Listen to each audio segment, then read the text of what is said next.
como lo hacemos todos los años, ¿verdad? Recordarles que el día de hoy estamos empezando lo que se conoce en el calendario litúrgico como el Adviento. El Adviento es ese primer período del año litúrgico de la cristiandad que sirve de preparación para la Navidad. 4 semanas antes de la Navidad empezamos a celebrar y a festejar y a prepararnos para lo que será el nacimiento de nuestro Salvador. Y es costumbre en muchas iglesias cristianas y también en las casas, en los hogares de los creyentes, poner una corona de pino como la que está aquí al frente, con 4 velas. Cada vela simboliza una virtud y cada vela se enciende. Una vela se enciende en la primera semana del Adviento, luego la segunda, y así vamos avanzando hasta que tenemos las 4 velas encendidas, lo cual nos recuerda de que estamos ya cerca de la Navidad. Y el día de hoy vamos a encender la primera vela, que nos va a recordar una de las virtudes que tenemos que poner en práctica muy seriamente en esta semana, y es la virtud del amor. Esta semana vamos a ser muy proactivos, muy dedicados a compartir el amor de Dios con los que lo necesitan. La virtud del amor tiene que expresarse en nuestras vidas a través de la ayuda al necesitado, una excelente oportunidad para traer nuestro kilo de amor, una excelente oportunidad para ir quizá donde una familia, un amigo, un familiar que sabemos que tiene un problema económico quizá y nosotros poder ayudarle. De manera práctica, poder entonces manifestar la virtud del amor. Y en esta oportunidad, como siempre lo hacemos cada año, llamamos a una familia de la iglesia en representación de toda la iglesia para que puedan encender la vela. Y en esta oportunidad vamos a invitar entonces al doctor Caleb Mendieta y a su esposa, y si están sus hijos también, por favor que pasen para que ellos nos ayuden con el encendido de la vela. Adelante, por favor, hermanos. Vamos a encender la primera vela que nos va a recordar la virtud del amor el día de hoy. Es un acto simbólico, es un acto muy, muy bonito, de mucho simbolismo, y creo que es de mucha bendición para nosotros. Gracias por aceptar poder estar con nosotros el día de hoy y poder encender la vela. Yo le voy a pedir al hermano Caleb, quizás si puede leer una porción chiquita de Isaías. En Isaías, en el capítulo 9, el versículo 6, que es un versículo muy apropiado para esta preparación que hacemos previa a la Navidad. Porque un niño nos es nacido, hijo nos es dado, y el principado sobre su hombro, y se llamará su nombre, admirable, consejero, Dios fuerte.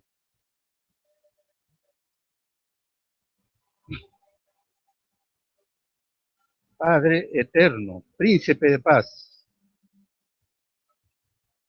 Gracias, hermano Caleb. Es un texto que nos quiebra, ¿no? Cuando vemos lo lindo y maravilloso de nuestro Señor. Voy a pedirles que procedan a encender esta primera vela. No sé si Nelly o el doctor. Muy bien, Nelly lo va a hacer. Y esta primera vela nos recuerda la necesidad de poner en práctica la virtud del amor, especialmente en esta semana de una manera mucho más comprometida. Vamos a tener un momento de oración. Voy a pedirle al doctor si es que él puede tener esta palabra de oración, agradeciendo al Señor por este tiempo tan especial. Padre que estás en los cielos, damos gracias por esta oportunidad que tú nos das, Señor, de dirigirnos hacia tu presencia en el nombre de nuestro Señor Jesucristo. Señor, tú eres un Dios grande y misericordioso, que te compadeciste de esta humanidad al mandar un día a tu Hijo a nacer en esta tierra y ahora a nacer también en nuestros corazones. Padre, ayúdanos a ser obedientes a tu palabra, a ser, como tú dijiste, luz y sal. Donde estemos, donde nos encontremos, podamos dar testimonio con nuestra actitud, con nuestra forma de ser, con nuestro trabajo, con nuestra responsabilidad y brindando amor a nuestros semejantes. Padre, sabemos que la sociedad cae en el pecado y hay muchas tinieblas. El poder de Satanás está reinando, pero más tú has vencido, Señor, en la cruz del Calvario. Yo sé, Señor, que tú eres un Dios poderoso, porque tú me has salvado, tú me has sanado y tú me has librado de tantas enfermedades y tantos peligros. Y tú me bendices, Señor, a cada instante y en cada momento. Tú me libras, Señor, de caer en el pecado y me ayudas, Señor, a ayudar a otras personas también a que puedan venir a tus pies. Te ruego por ellos, Señor, y por todos mis hermanos acá en tu iglesia y en la Iglesia Universal. Que tú sigas derramando de tus dulces bendiciones y sigas fortaleciendo de una manera especial por tus siervos que predican tu palabra. Gracias, Señor. Gracias, queridos hermanos. Que el Señor les bendiga.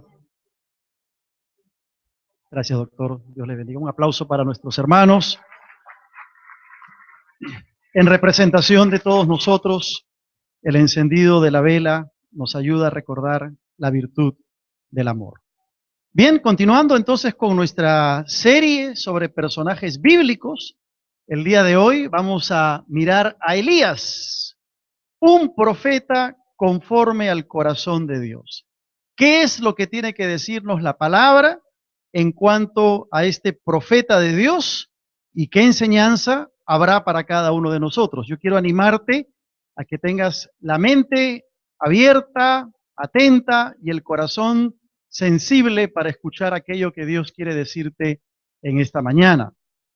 Elías fue un profeta hebreo, un profeta judío, que vivió en el siglo 9 antes de Cristo. Su nombre proviene de una palabra hebrea, la palabra Eliyahu, que significa mi Dios es el Señor. Un lindo significado para el nombre del profeta Elías. Él era oriundo de la región de Tishbe, aquí en Galaad, esta zona que está al oriente del río Jordán. De allí viene el profeta Elías. Y hablar de Elías, honestamente, nos tomaría mucho tiempo. Es una tarea muy grande poder hablar de este hombre de Dios en los pocos minutos que tenemos por delante. Así que yo voy a tratar de hacer un pequeño resumen de la vida del profeta para que podamos entender y captar bien en qué consistió su rol y su función mientras estuvo en esta tierra. El ministerio profético de Elías empieza en la época del rey Acab. ¿Quién era Acab? Acab fue uno de los reyes, el del norte, del reinado de Israel, pero fue el peor rey que pudo haber reinado sobre la nación de Israel. La Biblia va a decir que fue mucho peor que los reyes anteriores, incluso que habían gobernado a Israel. Acab era hijo de Omri y reinó en Israel en el año 874 al 853 antes de Cristo. Encontramos, por ejemplo, que hay una narración en la Biblia sobre el enfrentamiento entre este rey Acab y el profeta Elías. Vuelvo a repetir, la Biblia describe a Acab como aquel que hizo lo malo ante los ojos del Señor, más que todos los reyes que le habían precedido. Para que ustedes tengan una idea de cómo era Acab, dice la Escritura que él tomó por mujer, por esposa, a una mujer pagana llamada Jezabel. Esta mujer tuvo tanta influencia sobre Acab y posteriormente sobre el reinado de Israel que introdujo la idolatría. Se encargó de que Acab y el pueblo de Israel empezara a adorar a Baal y posteriormente a Asera, que eran ídolos a quienes Jezabel servía. Lo más triste de todo fue que no solo el corazón de Acab se fue tras la idolatría, sino que todo el pueblo de Israel se fue tras la idolatría en razón de lo que había instaurado esta mujer de el rey Acab. ¿Qué fue lo que provocó? Dice la Escritura que todo esto provocó la ejecución de la mayoría de los profetas de Israel. Y como consecuencia de ese pecado tan grave que fue la idolatría, Dios mandó una sequía en toda Samaria que trajo como consecuencia una hambruna en la nación y en la región de aquella época. No había qué comer. Los alimentos escaseaban, el juicio de Dios estaba manifestándose ya sobre una nación que había caído terriblemente en la idolatría. Aparece el profeta Elías sorpresivamente anunciándole a Acab que se iba a producir esta sequía. Él tiene que irse a esconderse ahí en unas cuevas. Dice la escritura que en plena hambruna los cuervos se encargaban de alimentar al profeta Elías, como un milagro de Dios manifestado en su vida. Por mandato de Dios, Elías tiene que ir hacia Sarepta, una región cercana a donde él se encontraba, conoce a una viuda, multiplica la comida para esa viuda, resucita al hijo de la viuda. Dicho sea de paso, es el primer registro de una resucitación que encontramos en la Biblia. Todo, absolutamente todo, por el poder de Dios. La historia la encontramos en el primer libro de Reyes, especialmente en los capítulos 17, 18, 19. Y llegamos al capítulo 18 de Primera de Reyes en el Antiguo Testamento, y a partir del versículo 20 en adelante encontramos una historia por demás sumamente interesante en medio de una situación difícil por la que atravesaba la nación de Israel. Ahí se encontraba el rey Acab con los profetas de Baal. 450 profetas de Baal en un enfrentamiento con el único profeta de Dios llamado Elías. Y vamos a leer parte de la historia, está en Primera de Reyes capítulo 18, a partir del versículo 20 en adelante. Primera de Reyes 18, versículo 20 en adelante. Dice así la escritura. Entonces Acab convocó a todos los hijos de Israel y reunió a los profetas en el monte Carmelo. Y acercándose Elías a todo el pueblo, dijo, ¿hasta cuándo claudicaréis vosotros entre dos pensamientos? Si Jehová es Dios, seguidle, y si Baal, id en pos de él. Y el pueblo no respondió nada. Y Elías volvió a decir al pueblo, solo yo he quedado profeta de Jehová, mas de los profetas de Baal hay 450 hombres. Dénsenos pues 2 bueyes, y escojan ellos uno y córtenlo en pedazos, y pónganlo sobre la leña, pero no pongan fuego debajo. Y yo prepararé el otro buey, y lo pondré sobre la leña, y ningún fuego pondré debajo. Invocad luego vosotros el nombre de vuestros dioses, y yo invocaré el nombre de Jehová. Y el Dios que respondiere por medio de fuego, ese sea Dios. Y todo el pueblo respondió diciendo, bien dicho. Mira ahora el versículo 26. Y ellos tomaron el buey que les fue dado y lo prepararon, e invocaron el nombre de Baal desde la mañana hasta el mediodía, diciendo, Baal, respóndenos. Pero no había voz, ni quien respondiese.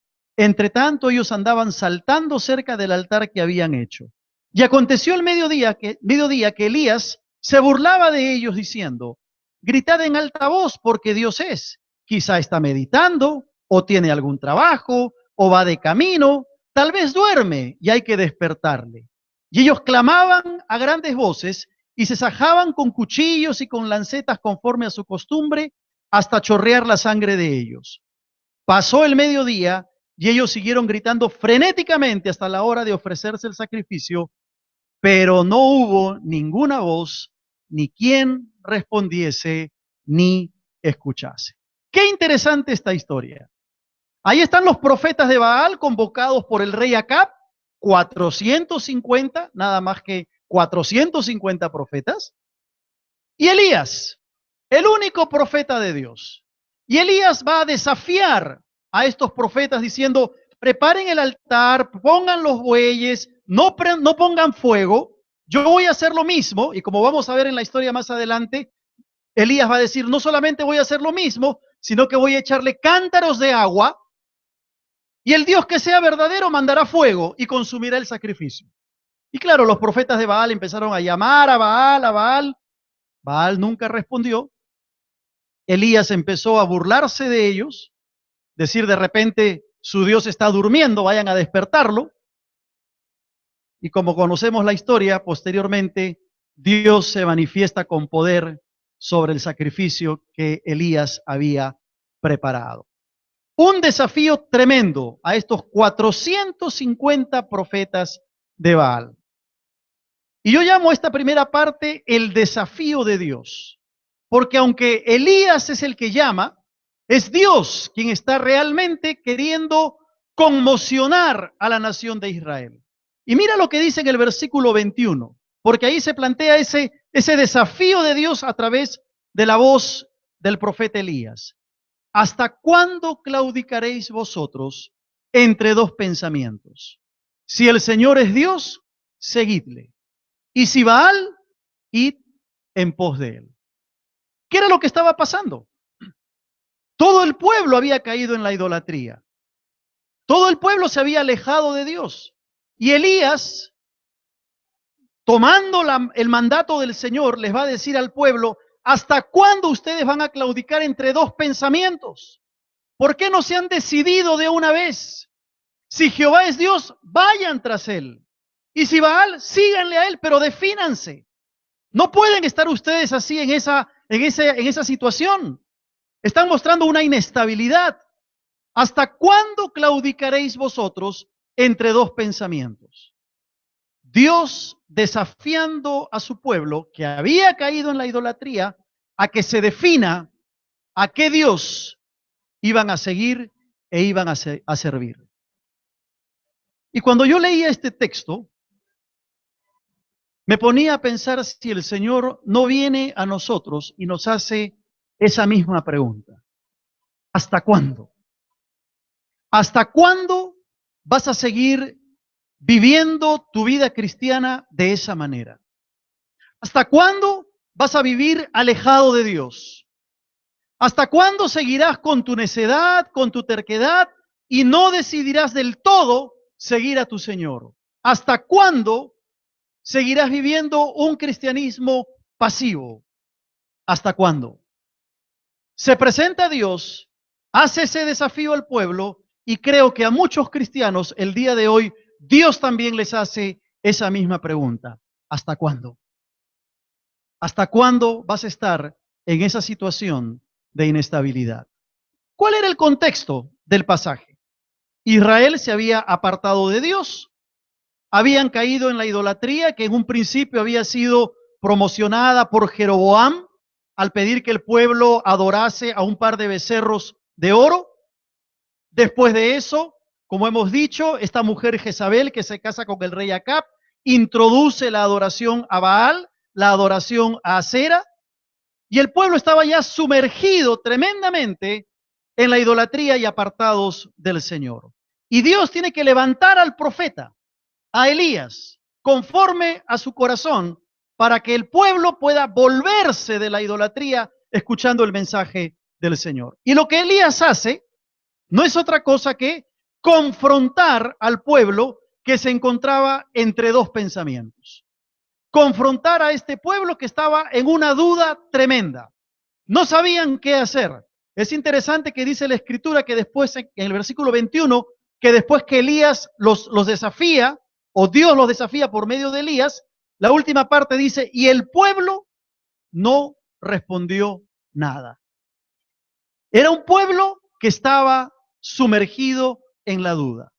Por un lado, conocían de Dios, habían escuchado los milagros de Dios, habían sido testigos del obrar de Dios, cómo Dios les había alimentado, habían escuchado las historias de cómo el Señor había rescatado al pueblo de la esclavitud de Egipto y habían sido liberados, pero por otro lado, estaban coqueteando con la adoración a Baal y a Acera.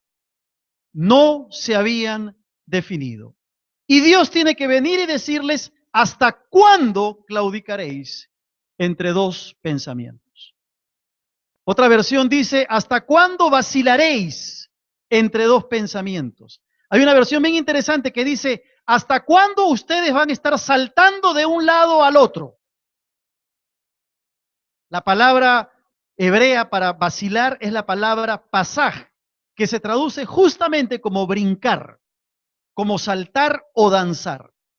Y esa era exactamente la situación del pueblo de Israel.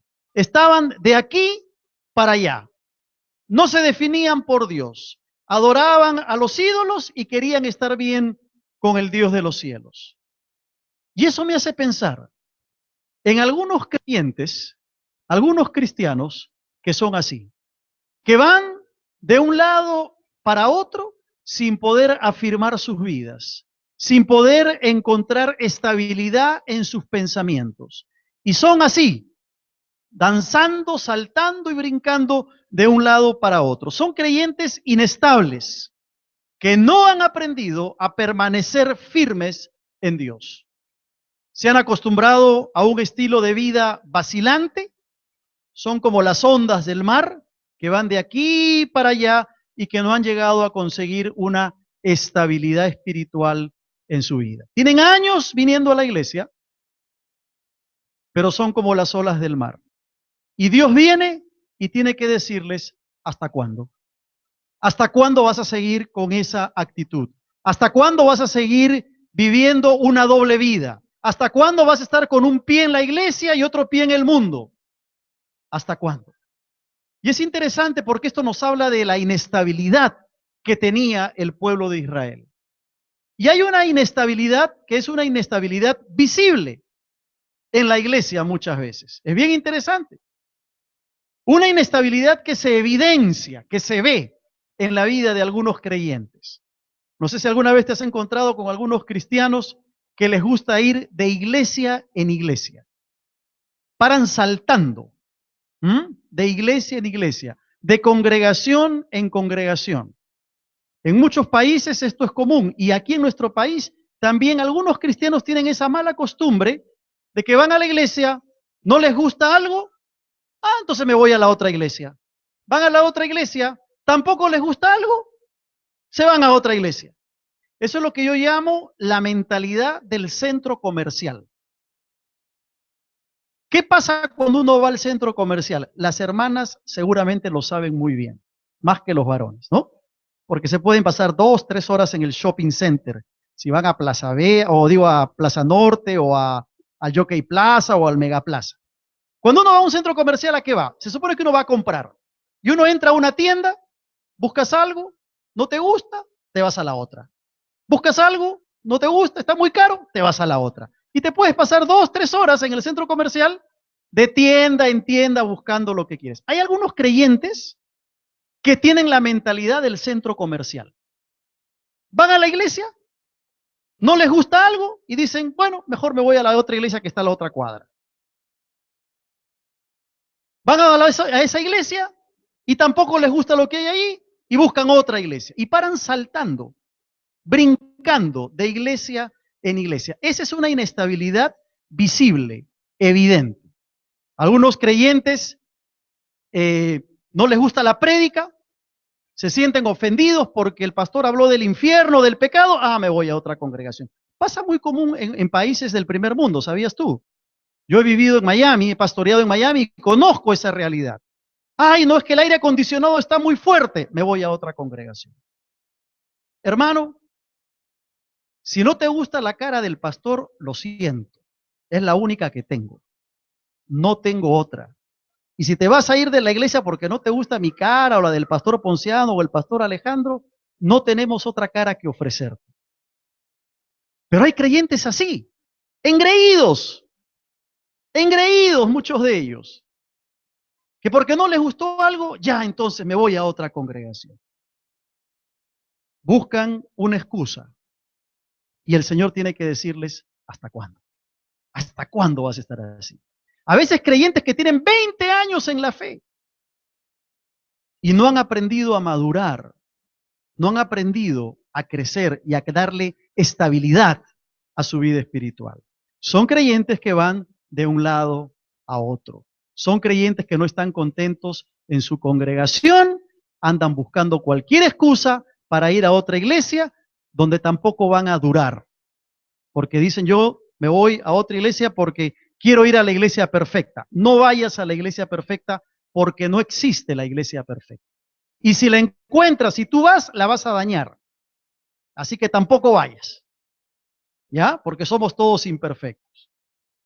Y lo que es peor, algunos creyentes a veces hasta dicen, en la iglesia no está el Espíritu Santo, me voy a otra iglesia, donde ahí sí está el Espíritu Santo. Ahí cantan, ahí alaban, se tiran dan saltos en el aire, qué sé yo. ¿Sabes cuál es la única razón para cambiarse de iglesia? Y lo digo con mucha seriedad. La única razón para cambiarse de iglesia, para ir a otra congregación, es que Dios te lo diga. Es que Dios te lo muestre claramente. Si es por mi cara, lo siento, no es razón suficiente. Si es porque los ventiladores están muy altos, lo siento, no es razón suficiente. Ni la distancia, ni la comodidad, absolutamente nada. Cuando yo entrevisto a alguien que me dice, pastor, me voy a ir a otra congregación, yo le pregunto, ¿cuál es la razón? Si me dice, Dios me lo ha mostrado, yo le digo, amén, hermano, vamos a despedirte como debe ser, que Dios te bendiga. Amén. No hay otra razón. Hay creyentes que muestran una inestabilidad evidente. Pero lo que es peor, hay otros que tienen una inestabilidad invisible. Una inestabilidad invisible. Estos son los creyentes que aunque están en una iglesia permanentemente, su vida es una vida inestable. Es una vida variante, vacilante. No han crecido, no han logrado una estabilidad espiritual. Tienen años en la iglesia. Vienen, cantan, alaban, leen Biblia, pero no han conseguido una estabilidad espiritual. Tienen años en la fe, pero no están madurando como Dios quiere que ellos maduren. Y esto quizás es lo más grave y lo más serio. Creyentes que no logran alcanzar una estabilidad porque están viviendo con un pie en la iglesia y un pie en el mundo. No han conseguido estabilidad porque no han sabido entregar sus vidas plenamente al Señor. Y a ambos grupos el Señor viene y les dice, ¿hasta cuándo? ¿Hasta cuándo vas a seguir con esas majaderías, con esa inmadurez, con esas actitudes que no te llevan absolutamente a nada, mucho menos a madurar y a crecer en los caminos del Señor? ¿Cuándo vas a conseguir esa estabilidad espiritual? Ese es el desafío que Dios le hace al pueblo a través del profeta. Pero es interesante que hay un segundo desafío, que es el desafío de Elías. El desafío de Elías. En el versículo 30, el profeta les va a decir, entonces dijo Elías a todo el pueblo, en vista de que no aparecían los dioses de los Baales, acercaos a mí. Y todo el pueblo se le acercó, y él arregló el altar de Jehová que estaba arruinado. ¿Cuál fue el desafío del profeta para el pueblo? Evidentemente el pueblo estaba lejos de Elías, pero sobre todo estaba lejos de Dios. Y el profeta tiene que decirle, acercaos. Ese acercarse a Dios tiene implicancias de arrepentimiento, tiene implicancias de confesión de pecados delante del altar de Dios. Si ustedes quieren definirse con Dios, les dice el profeta, tienen que acérquense a mí, pero sobre todo acérquense a Dios. Y la pregunta para nosotros en esta hora es entonces, ¿cómo está nuestra vida espiritual delante del Señor? ¿Cómo te encuentras delante de Dios? Porque tienes solamente dos alternativas. O estás lejos o estás cerca de Dios. No hay término medio. Acercaos, dice el profeta al pueblo. Y tal vez hoy Dios te está diciendo a ti, por fin, defínete de una vez, establece tu vida espiritual sobre bases sólidas y acércate a Dios.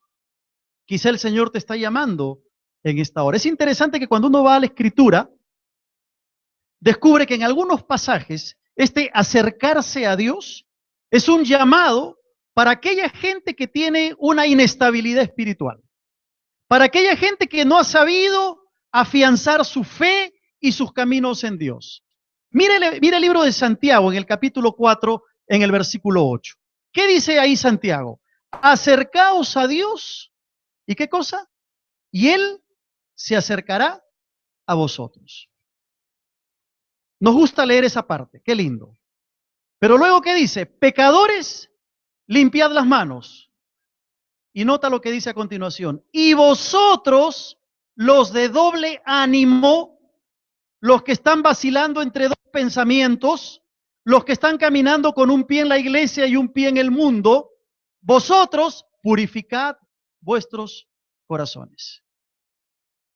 El acercarse a Dios es un llamado fundamentalmente para todos aquellos que están caminando con una doble vida, los de doble ánimo, los que van vacilando y claudicando entre dos pensamientos. ¿Seguiré a Dios o no sigo a Dios? ¿Seguiré yendo a la iglesia o ya no voy a la iglesia? Y están en esa duda y no crecen.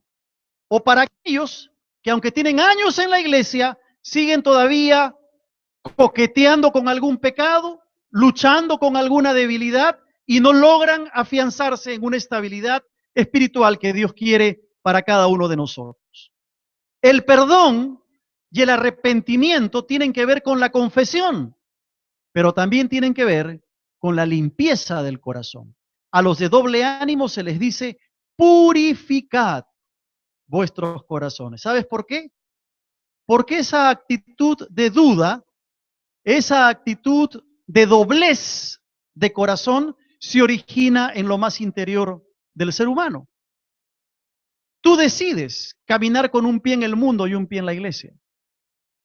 Y a menos que tú tomes una decisión definitiva de consagrarte a Dios plenamente, seguirás caminando con un pie en el mundo y un pie en la iglesia. Eso se llama doble ánimo, doble vida, doble pensamiento. Y Dios viene y te dice, ¿hasta cuándo?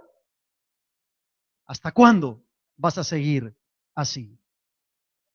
¿Cómo es tu caminar cristiano, hermano amado? ¿Cómo es tu caminar cristiano? ¿Hasta cuándo seguirás viviendo así? Dios te dice, acércate, acércate a mí. En Isaías, en el capítulo 55, el profeta Isaías va a decir, buscad al Señor mientras puede ser hallado. Llamadle en tanto que está cercano. Deje el impío su camino y el hombre inicuo sus pensamientos y vuélvase al Señor, el cual tendrá de él misericordia, y al Dios nuestro, el cual será amplio en perdonar. El llamado que Dios hace a los de doble ánimo es a buscar al Señor mientras sea posible encontrarlo. Buscar al Señor mientras pueda ser hallado. Esto quiere decir que pueden haber momentos en la experiencia de la vida del cristiano en que buscamos a Dios y no lo encontramos. ¿Y sabes por qué? No lo encontramos porque hemos perdido sensibilidad espiritual. No lo encontramos porque nuestro pecado nos ha alejado del Señor. Yo te pregunto, ¿cuán cerca o cuán lejos estás de Dios? No vaya a ser que llegue el momento en que quieras buscarle y ya no lo encuentres en razón de tu dureza y falta de sensibilidad espiritual. Pero es interesante que ese versículo 30 en la parte final dice, y él arregló el altar de Jehová que estaba arruinado. Qué interesante lo que dice la palabra. Después de que Elías llama al pueblo a acercarse y el pueblo viene, dice que él arregló el altar del Señor que estaba arruinado. ¿Sabes qué quiere decir el profeta? Que tal había sido la negligencia, la idolatría del pueblo de Israel, que el altar se había arruinado. El altar de Dios ya no servía y él tiene que arreglarlo. Estaba arruinado por la negligencia del pueblo. Estaba arruinado por la desobediencia del pueblo, por la idolatría en la que habían caído. Eran incapaces de poder presentar una verdadera adoración a Dios. ¿Por qué razón? Porque si estaban sumergidos en la idolatría, no podían entonces adorar a Dios. El altar del Señor se había arruinado, no servía más. Y yo te pregunto en esta mañana, ¿cómo está el altar de tu vida? ¿Cómo está el altar de tu familia? ¿Cómo está el altar de tu hogar? ¿Cómo se encuentra el altar de tu vida privada?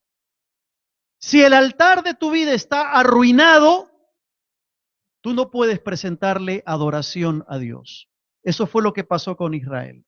Mientras el altar no se restauró, no se pudo presentar adoración al Señor. ¿Cómo está el altar de tu vida? Si el altar de tu vida no ha sido arreglado por Dios, tu adoración no pasa de este techo. Tu alabanza es infructuosa y tu oración será sin respuesta. Pregúntate, ¿cómo está el altar de tu vida? Lo bueno, ¿sabes qué es? Es que Dios puede restaurar el altar de tu corazón. Dios puede restaurar el altar de tu hogar, de tu familia, de tu vida privada. Mira el versículo 31 en adelante. Dice, tomando Elías 12 piedras, conforme al número de las tribus de los hijos de Jacob, al cual había sido dado palabra de Jehová diciendo, Israel será tu nombre, edificó con las piedras un altar en el nombre del Señor. Tuvo que hacer un altar nuevo. Después hizo una zanja alrededor del altar en que cupieran 2 medidas de grano. Preparó luego la leña y cortó el buey en pedazos y lo puso sobre la leña. Y dijo, llenad 4 cántaros de agua y derramad sobre el holocausto y sobre la leña. Y dijo, hacedlo otra vez, y otra vez lo hicieron. Dijo aún, hacedlo la tercera vez, y lo hicieron la tercera vez. De manera que el agua corría alrededor del altar y también se había llenado de agua la zanja. Cuando llegó la hora de ofrecerse el holocausto, se acercó el profeta Elías y dijo, Jehová, Dios de Abraham, de Isaac y de Israel, sea hoy manifiesto que tú eres Dios en Israel y que yo soy tu siervo y que por mandato tuyo he hecho todas estas cosas. Respóndeme, Jehová, respóndeme para que conozca este pueblo que tú, oh Jehová, eres el Dios y que tú vuelves a ti el corazón de ellos. Y nota el versículo 38. Entonces cayó fuego de Jehová y consumió el holocausto, la leña, las piedras y el polvo, y aún lamió el agua que estaba en la zanja. ¿Qué es lo que Dios hizo? Restauró el altar. ¿Cómo Dios restaura nuestro altar?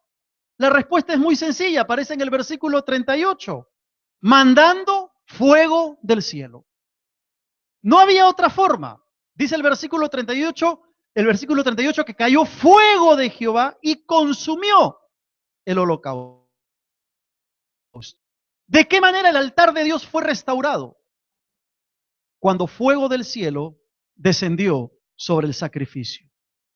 Cuando nos acercamos a Dios de todo el corazón, tenemos que saber que el fuego del Espíritu Santo viene sobre nosotros y quiere consumir todo aquello que hemos puesto sobre ese altar que nos aleja de Dios.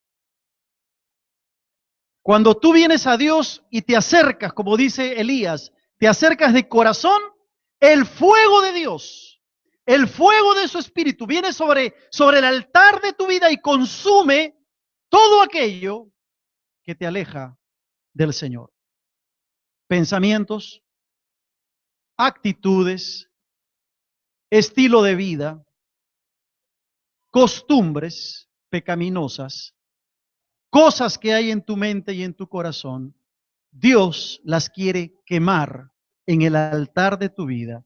Quiere que su fuego lo consuma, lo limpie y nos haga más santos y nos permita entonces encontrar la estabilidad en la vida espiritual que Dios quiere para nosotros. ¿Qué cosas hay en el altar de tu corazón que necesitan ser consumidas por el fuego de Dios? Pensamientos pecaminosos, desorden en tu vida sexual, chisme, mentira, resentimientos contra alguien, actitudes negativas, idolatría, amarguras, pues todo aquello que has puesto en el altar de tu corazón, el fuego de Dios tiene que consumirlo para que tú puedas acercarte a Él y encontrar esa estabilidad en tu vida espiritual. La vida cristiana no consiste de ritos. No estamos jugando a la religión. La vida cristiana no consiste de religiosidad. La vida cristiana se caracteriza por una vida de total obediencia y entrega permanente a Dios, que hace que su Espíritu Santo nos llene con su poder y nos permita vivir una vida cristiana victoriosa. Llama poderosamente el versículo 38. Vuelve a leerlo. Mira lo que dice. Entonces cayó fuego de Jehová y consumió. ¿Qué cosa consumió? El holocausto. ¿Qué más? La leña, las piedras, el polvo, y dice, y aún lamió el agua que estaba en la zanja. O sea, el agua que corría, que Elías había mandado poner en más de 4 cántaros 3 veces, para que se demostrara que el poder de Dios se iba a dar tremendamente, aún esa agua desapareció. Yo te pregunto, ¿qué quedó de este sacrificio? ¿Qué quedó una vez que el fuego de Dios cayó? ¿Qué quedó? Nada. Absolutamente nada. Y no quedó absolutamente nada porque una vez que el fuego de Dios cayó, consumió absolutamente todo. ¿De qué nos habla esto? Por un lado, nos habla de la santidad, pero por otro lado, nos recuerda que Dios es fuego consumidor. Dios es fuego consumidor. Y si nosotros queremos vivir vidas de estabilidad cristiana, tenemos que recordar que nuestro Dios toma las cosas en serio y toma nuestra vida cristiana en serio. ¿Por qué? Porque Él es fuego consumidor. ¿Sabes cuál es el problema de algunos cristianos? El problema de algunos cristianos es que cuando van al altar de Dios, quieren calentarse, quieren disfrutar del fuego, quieren abrigarse con el calor que el fuego da, quieren mirar el espectáculo de ver el fuego arder, pero no quieren ser consumidos. Quieren ser quemados, pero no quieren ser consumidos. ¿Sabes qué significa eso, no? Queremos un Dios que nos bendiga, queremos un Dios que nos ayude en medio de los problemas, pero no queremos entregarle nuestra vida total en sacrificio a Él. Queremos al Dios buenito, el Dios que nos sana, el Dios que nos provee, pero nos olvidamos de ese Dios que no tolera el pecado. Y entonces decimos, bueno, sí, Señor, te entrego mi vida. Acá está mi vida, pero ¿sabes qué, Señor? Te voy a entregar casi toda mi vida, pero mi billetera no. ¿Ya? Eso yo lo administro. Todo lo que tenga que ver con el manejo de dinero, Señor, ahí no te metas. El resto de mi vida te la doy. Pero eso de ofrendar para las misiones y dar mi diezmo, no, eso, Señor, yo me encargo de eso. Señor, te entrego toda mi vida, pero el tiempo no. No me pidas que sirva en la iglesia, no me pidas que vaya al culto de oración. Yo me quedo con esa parte de mi vida. Lo demás te lo doy, pero yo me quedo con esa parte de mi vida. Y hay cristianos que quieren disfrutar del calor del fuego, pero no quieren ser consumidos por el fuego de Dios. Y lo que Dios quiere de nosotros es que todas aquellas cosas que están en el altar de nuestro corazón sean consumidas por el fuego de Dios. Todas aquellas cosas que son un obstáculo para mi comunión con Dios y para vivir una vida de santidad. ¿Te acuerdas lo que dice el apóstol Pablo en Romanos? Así que, hermanos, os ruego por las misericordias de Dios que presentéis vuestros cuerpos en sacrificio vivo, santo, agradable a Dios. Yo te pregunto, ¿le has entregado al Señor la totalidad de tu ser o estás guardándote algunas áreas para que tú las administres creyendo que tú las puedes manejar mejor? ¿Estás guardándote la billetera para ti o el tiempo? ¿Estás guardando para ti quizá los talentos y los dones que Dios te ha dado? Cuidado, cuidado. Cada área de nuestra vida y de nuestros pensamientos tienen que estar en el altar de Dios. No te quedes con disfrutar del fuego a la distancia. Deja que el Señor consuma con su espíritu todo aquello que te impide alcanzar la estabilidad en tu vida cristiana, en tu vida espiritual. Y para vivir vidas de santidad, necesitamos ser consumidos por el fuego del Espíritu Santo. No hay otra forma. No hay otra manera. No hay un camino más corto. No podemos sacar ventaja de esto. ¿Queremos una vida de santidad? Empecemos porque Dios empiece a consumir todo aquello que es un obstáculo para esa vida de santidad. ¿Qué implica esto? Implica una vida de oración, implica una vida de búsqueda del Señor, significa una vida de quebrantamiento espiritual, de sensibilidad, de postración delante de Dios, de sometimiento absoluto a la voluntad del Señor, de una obediencia total y de sacrificio para Él. Eso significa dejar que el fuego de Dios nos consuma. El fuego consume. Y Elías lo entendió así. Él sabía que Dios tenía que glorificarse delante de esos 450 profetas de Baal mandando fuego del cielo. Y mira cómo termina la historia en el versículo 39 y 40. Viéndolo todo el pueblo, se postraron y dijeron, Jehová es el Dios, Jehová es el Dios. Entonces Elías les dijo, prended a los profetas de Baal para que no escape ninguno. Y ellos los prendieron y los llevó Elías al arroyo de Sisón y allí los degolló. Qué interesante cómo termina la historia. Dice que viendo todo el pueblo lo que había pasado con el sacrificio, cómo el fuego de Dios había consumido el sacrificio, ¿qué hizo el pueblo? Se postró. ¿De qué nos habla esto? De adoración. Recién ahora el pueblo podía adorar a Dios. No pretendamos adorar al Señor si en nuestro corazón hay cosas que el fuego de Dios aún no las ha consumido. ¿Me dejo entender? ¿Estoy hablando claro? La Biblia dice, el que tiene oídos para oír, oiga. ¿Qué cosas hay en el corazón que no estamos dejando que el fuego de Dios las consuma y que por lo tanto hacen de nuestra adoración algo infructuoso? Recién cuando se consume todo por el fuego de Dios, el pueblo se postra y adora a Dios. Y dicen, Jehová es el Dios, Jehová es el Dios. Siempre la gloria fue dirigida a Dios. La consecuencia fue la adoración y la postración, el reconocimiento de Dios como el Dios todo soberano. ¿Qué entendió el pueblo? Entendió que tenía que ponerle fin a su inestabilidad espiritual. ¿Y qué pasó con los profetas de Baal? Los prendieron y fueron degollados por Elías. Y uno se pregunta, pero ¿cómo este hombre de Dios acabó con 450 hombres? ¿Por qué no tuvo misericordia? ¿Por qué no los perdonó? ¿Sabes por qué? Porque Dios se lo había ordenado. Y Dios es fuego consumidor.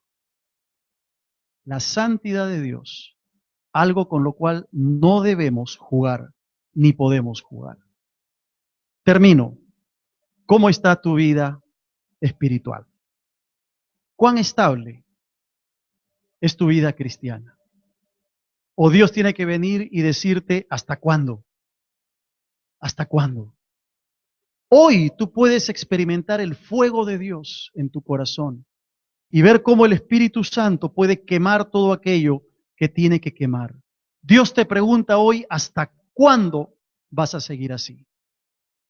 Quiere el Señor, por su misericordia, permitirnos traer delante de Él todo aquello que tiene que ser quemado. Actitudes, pensamientos, costumbres, estilos de vida, tentaciones, pecados, y que el fuego de Dios lo consuma para gloria de su nombre y para alcanzar esa estabilidad espiritual que necesitamos y que trae gloria al nombre de Dios. Amén. Vamos a orar.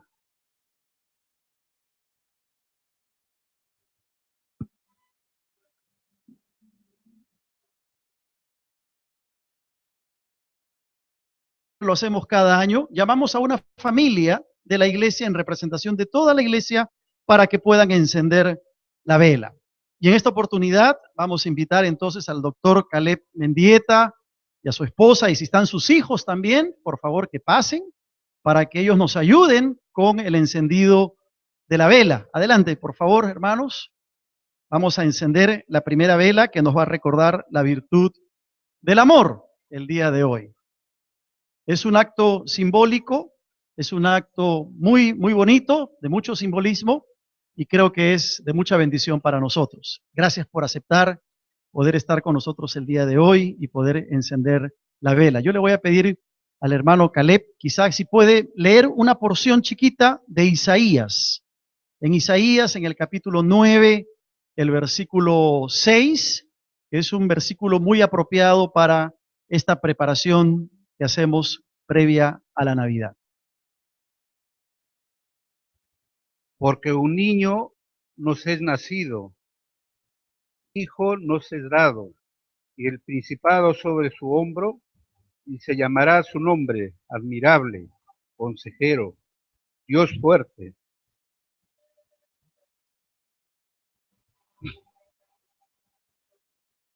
Padre eterno, príncipe de paz. Gracias, hermano Caleb. Es un texto que nos quiebra, ¿no? Cuando vemos lo lindo y maravilloso de nuestro Señor. Voy a pedirles que procedan a encender esta primera vela. No sé si Nelly o el doctor. Muy bien, Nelly lo va a hacer. Y esta primera vela nos recuerda la necesidad de poner en práctica la virtud del amor. Especialmente, como lo hacemos todos los años, ¿verdad? Recordarles que el día de hoy estamos empezando lo que se conoce en el calendario litúrgico como el Adviento. El Adviento es ese primer período del año litúrgico de la cristiandad que sirve de preparación para la Navidad. 4 semanas antes de la Navidad empezamos a celebrar y a festejar y a prepararnos para lo que será el nacimiento de nuestro Salvador. Y es costumbre en muchas iglesias cristianas y también en las casas, en los hogares de los creyentes, poner una corona de pino como la que está aquí al frente, con 4 velas.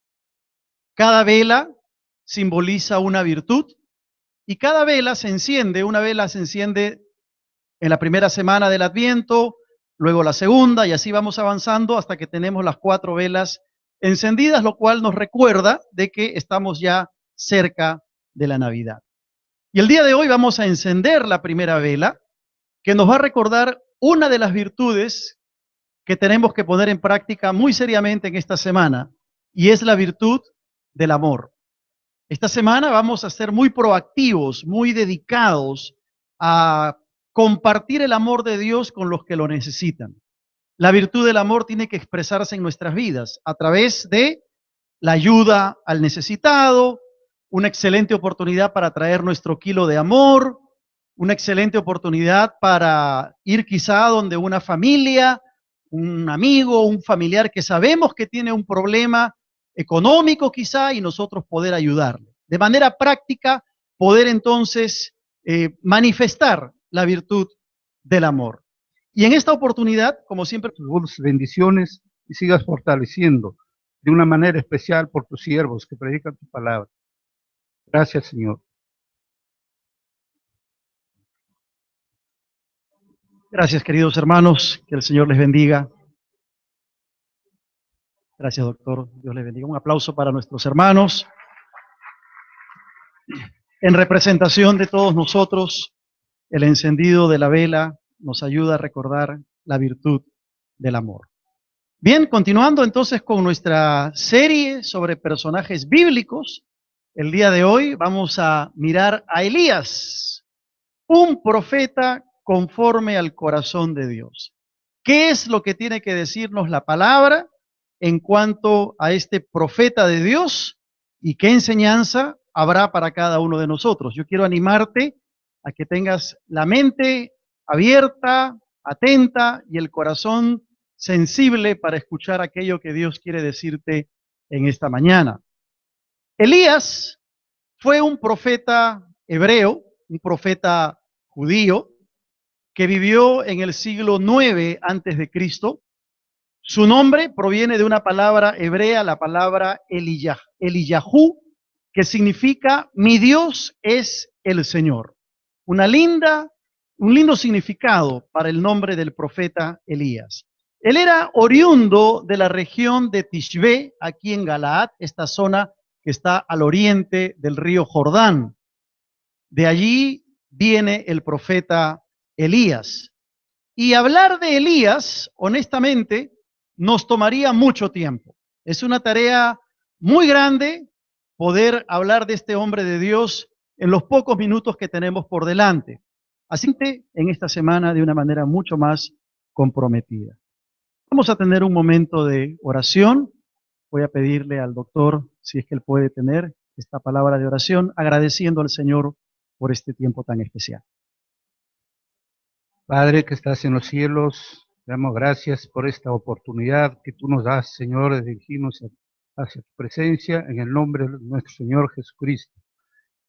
Señor, tú eres un Dios grande y misericordioso, que te compadeciste de esta humanidad al mandar un día a tu Hijo a nacer en esta tierra y ahora a nacer también en nuestros corazones. Padre, ayúdanos a ser obedientes a tu palabra, a ser, como tú dijiste, luz y sal. Donde estemos, donde nos encontremos, podamos dar testimonio con nuestra actitud, con nuestra forma de ser, con nuestro trabajo, con nuestra responsabilidad y brindando amor a nuestros semejantes. Padre, sabemos que la sociedad cae en el pecado y hay muchas tinieblas. El poder de Satanás está reinando, pero más tú has vencido, Señor, en la cruz del Calvario. Yo sé, Señor,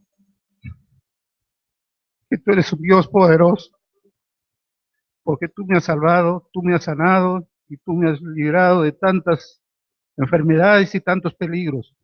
Y tú me bendices, Señor, a cada instante y en cada momento. Tú me libras, Señor, de caer en el pecado y me ayudas, Señor, a ayudar a otras personas también a que puedan venir a tus pies. Te ruego por ellos, Señor, y por todos mis hermanos acá en tu iglesia y en la Iglesia Universal, que tú sigas derramando de... Que yo voy a tratar de hacer un pequeño resumen de la vida del profeta para que podamos entender y captar bien en qué consistió su rol y su función mientras estuvo en esta tierra. El ministerio profético de Elías empieza en la época del rey Acab. ¿Quién era Acab? Acab fue uno de los reyes, el del norte, del reinado de Israel, pero fue el peor rey que pudo haber reinado sobre la nación de Israel.